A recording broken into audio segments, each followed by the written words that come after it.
What's up, weirdos? I'm Felicia and I like scary movies, and today, as promised, we are talking about Candyman 2, Farewell to the Flesh. Now, this movie was directed by Bill Condon, who went on to direct Breaking Dawn Part 1 and 2. Yeah.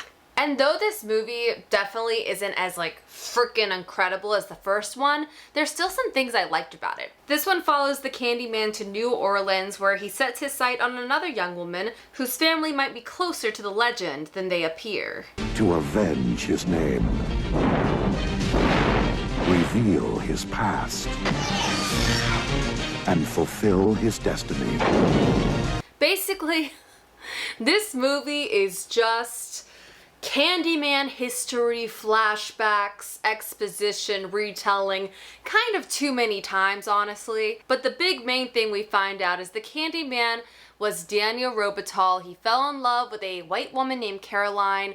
He got her pregnant. He was murdered in the horrible ways we've heard about before. And then, Caroline went on to have children who had children who had children. And eventually, the great-granddaughter or something is Annie. So, I don't know. It's kind of a fun plot, I guess. And the thing I actually like the most about this movie is its setting being in New Orleans. It gave the energy a really fun pacing. There's lots of chaos going on, people in costumes, people filling the streets, being drunk, public sex. What's that about? I forgot to mention this in my last video, but the music in Candyman is so good by Philip Glass.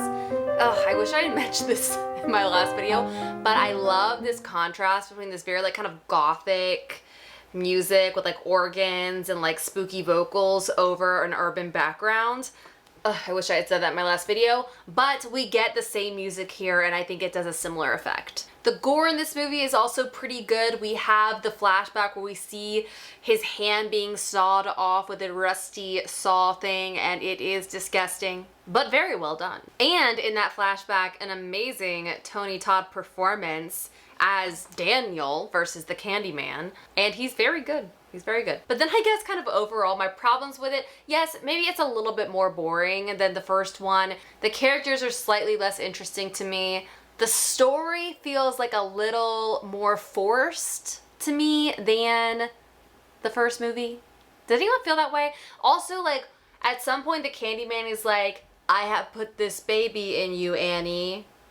And I'm like, so you impregnated your great-granddaughter? What's that about? I don't like that. And in general, it's just too much exposition. The flashback has moments that are really good, but I feel like the whole movie is and this is how he died, and this is how he died, and this is how he died. I feel like we're hearing it over and over again. Maybe that's just me being dramatic. I'm not sure. I guess overall, I would say this one's definitely worth watching. The third one, which we'll get to tomorrow, I'm not sure I can say the same about. But this one, worth watching. It's got some good stuff in it. I like the actress Kelly Rowan that plays Annie. I think she does a good job. Tony Todd is good in it. I mean, it's definitely worth watching.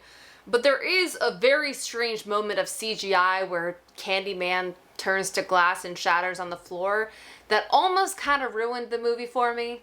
It's a little weird.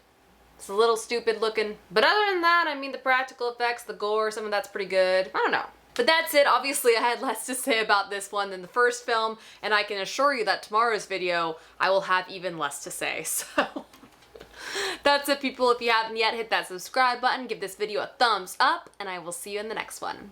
Have a nice scream. Bye.